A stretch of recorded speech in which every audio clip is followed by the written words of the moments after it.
మన ప్రభు అయిన యేసుక్రీస్తు నామములో మీ అందరికీ శుభములు తెలియజేయచ్చు ఉన్నాను. నిర్గమకాండము 4వ అధ్యాయము 31వ వచనము. యెహోవా ఇశ్రాయేలీలను చూడవచ్చి తమ బాధను కనిపెట్టనను మాట జనులు విని తలవంచుకొని నమస్కారము చేసిరి. ప్రియ దైవజనమా, ఇశ్రాయేలీలు నిట్టూర్పులు విడుచుచు మూలుగులతో పెట్టిన మొర దేవుని వద్దకు చేరి దేవుడు వారిని చూడవచ్చాడని, వారి బాధను కనిపెట్టాడని మోషే అహరోనుల ద్వారా తెలుసుకొని కృతజ్ఞతతో తల వంచి నమస్కరించారు. మరి మన జీవితాలలో కష్ట సమయములో, దుఃఖ సమయములో దేవుడు మనలను జ్ఞాపకం చేసుకొని మన బాధను, వేదనను, కన్నీటిని చూచి ఎన్నిసార్లు సహాయము చేసి ఉంటాడు కదా. మరి వాటన్నిటిని బట్టి కృతజ్ఞత కలిగి దేవుణ్ణి ఘనపరచామా? ఇశ్రాయేలీలు నమస్కరించారు అంటే దేవుణ్ణి ఘనపరచినట్లే.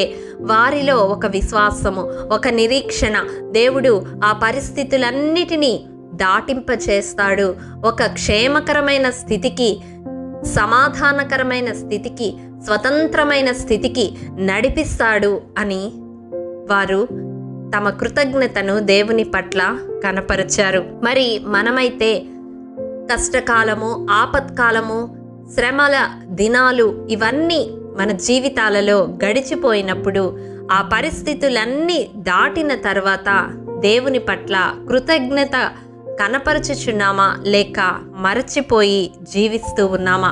మన తోటి మనుషులు మనకు ఏదైనా సహాయము చేస్తే జీవితకాల పర్యంతము వారిని జ్ఞాపకం ఉంచుకొనడానికి ప్రయత్నిస్తాము. వారి పట్ల కృతజ్ఞత కలిగి ఉంటాము, ఆరాధనా భావాన్ని వ్యక్తపరుస్తాము వారిని కలిసినప్పుడు. మరి దేవుడు మన జీవితాలలో ఎన్ని పర్యాయములు దుఃఖకరమైన పరిస్థితుల నుండి మనలను విడిపించి సంతోషకరమైన పరిస్థితులకు నడిపించి ఉంటాడు కదా.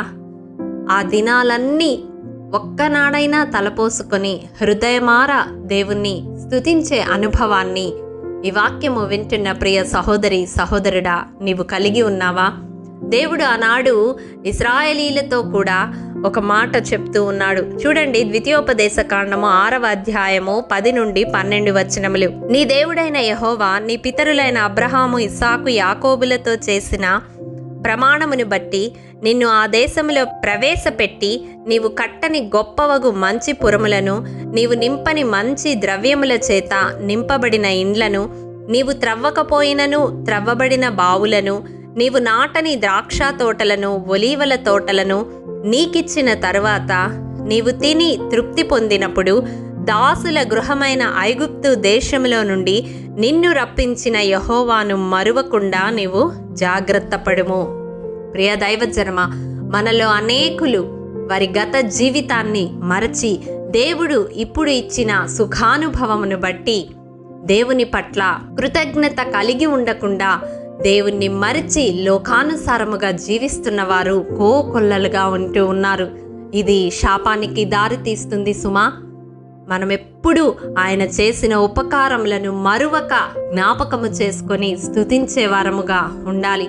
కృతజ్ఞతాస్తుతులతో ఆయన సన్నిధిని సమీపించే వారముగా ఉండాలి. ఈ వాక్యము వింటున్న ప్రియ సహోదరుడా, సహోదరి, ఒక్కసారి వెనుదిరిగి నీ గత జీవితాన్ని నీవు జ్ఞాపకం చేసుకొని ఎన్నిసార్లు దేవుడు నిన్ను కష్టాల నుండి, శ్రమల నుండి, ఇరుకుల నుండి, ఇబ్బందుల నుండి, వ్యాధి బాధల నుండి, లేమి నుండి విడిపించి నేడు నీవున్న స్థితికి నిన్ను తీసుకుని వచ్చాడో ఆ ప్రయాణమంతటిని నీవు జ్ఞాపకము చేసుకుని హృదయమారా కృతజ్ఞతాపూర్వకంగా దేవుని సన్నిధిలో తల వంచి నమస్కరించి ఆయన ఘనపరచే బిడ్డగా ఉండాలని ఈ దినం ప్రభు పేరట మనవి చేస్తూ ఉన్నాను. అట్టి కృప దేవాది దేవుడు మనందరికీ అనుగ్రహించునుగాక. ఆమేన్. ప్రేమ నమ్మకము కలిగిన మా ప్రియ పరలోకపు తండ్రి, నీ పరిశుద్ధ పాదములకు వందనములు. దేవా, విత్తబడిన వాక్యమును ప్రతి హృదయములో నూరంతలుగా ఫలింపచేయండి నాయనా. మా గత జీవితములో ప్రభువా అనేక సార్లు నాయనా మా చేయి పట్టి మా కష్టస్థితిలో, మా దుఃఖ స్థితిలో వెన్నంటి ఉండి ఆదరించి బలపరచి ధైర్యపరచి నేడు మేమున్న స్థితిలోనికి మమ్మల్ని నడిపించిన విధానమును బట్టి హృదయమారా కృతజ్ఞతాస్తుతులు చెల్లిస్తూ ఎంతగా నిన్ను స్తుతించినను రుణస్థులమని ఒప్పుకుంటూ మా ఈ కొద్ది స్తుతి యాగమును యేసుక్రీస్తు పరిశుద్ధ నామం పేరిట సమర్పిస్తూ ఉన్నాము తండ్రి. ఆమేన్.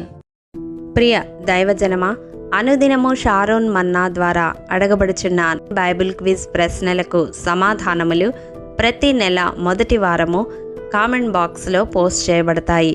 కాబట్టి గమనించి మీకు తెలియని ప్రశ్నలకు సమాధానములు తెలుసుకొనగలరని ప్రభు పేరట మనవి చేయుచూ ఉన్నాము. ప్రియ దైవజనమా, ఈ దినం బైబిల్ క్విజ్ ప్రశ్న: వెర్రి ద్రాక్ష చెట్టు తీగల వలన విషముగా మారిన కూరను మంచిగా చేసినది ఎవరు? మీ సమాధానం మాకు తెలియజేస్తారు కదూ. ప్రియ దైవజనమా, ఈ దినము జన్మదినము, వివాహ దినము జరుపుకుంటున్న వారికి షారోన్ గ్రూప్ తరపున హృదయపూర్వక శుభాకాంక్షలు తెలియజేయుచూ ఉన్నాము. దేవుడు శ్రేయస్కరమైన ఆశీర్వాదములతో ఈ సంవత్సరాది నుండి సంవత్సరాంతము వరకు మిమ్ములను నింపాలని ప్రార్థిస్తూ ఉన్నాము. ఆమేన్.